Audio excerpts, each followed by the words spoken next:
Hi friends, welcome to my channel Vani's vlogs. ఇవాళ special tiffin ఏంటంటే అది రవ్వ దోశ. చాలా టేస్టీగా ఉంటుంది, ఈజీగా చేసుకోవచ్చు. అది చూపిస్తాను చూడండి.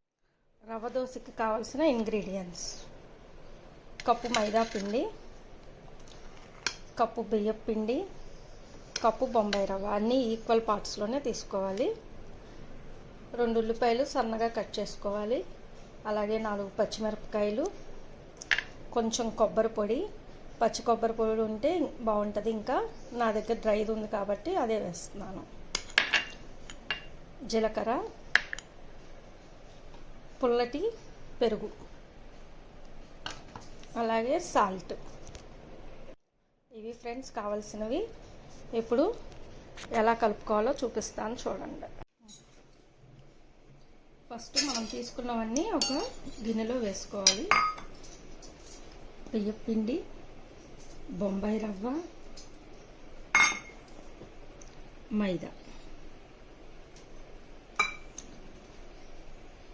కొబ్బరి, జీలకర్ర,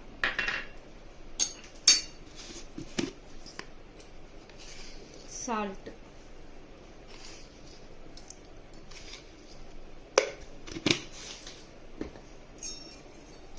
ఒకసారి ముందు ఇవన్నిటిని బాగా మిక్స్ చేసుకోవాలి.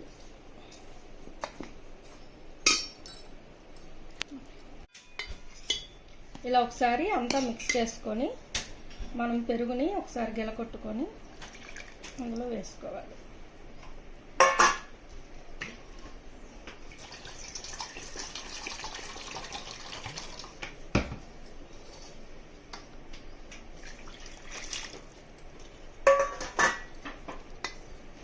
మొత్తం పిండి 3 కప్స్ అయితే దానికి 9 కప్స్ వాటర్ పోయాలి. అప్పుడే రవ్వ దోశ పల్చగా బాగా వస్తుంది.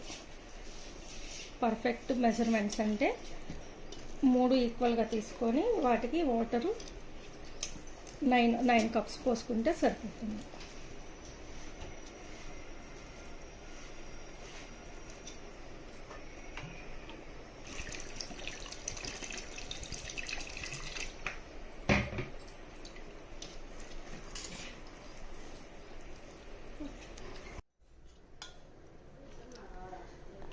ఇలా మిక్స్ చేసుకోవాలి ఫ్రెండ్స్. బాగా ఇలా పలచగానే ఉండాలి. అవసరమైతే ఇంకొంచెం వాటర్ అయినా పోసుకోండి.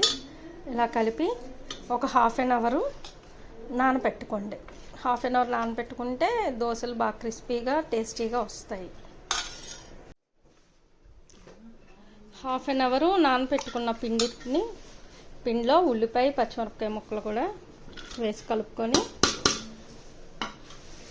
దోశలు వేసుకోవడం ఫ్రెండ్స్. ఇంకా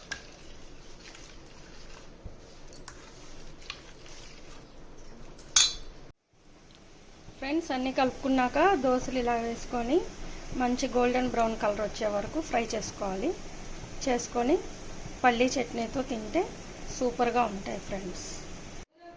ఇదిగోండి ఫ్రెండ్స్, రవ్వ దోశ, పల్లీ కొబ్బరి చట్నీ ఎమ్మీగా ఉంది. మీరు కూడా ట్రై చేయండి. ఎప్పుడన్నా మన ఇంట్లో రెడీగా ఇడ్లీ పిండి, దోశ పిండి లేకపోతే ఇది వేసుకొని అప్పటికప్పుడు రెడీమేడ్గా తినొచ్చు. టేస్ట్ కూడా బాగుంటుంది. మీరు ట్రై చేసి టేస్ట్ చేసి కామెంట్ చేయండి.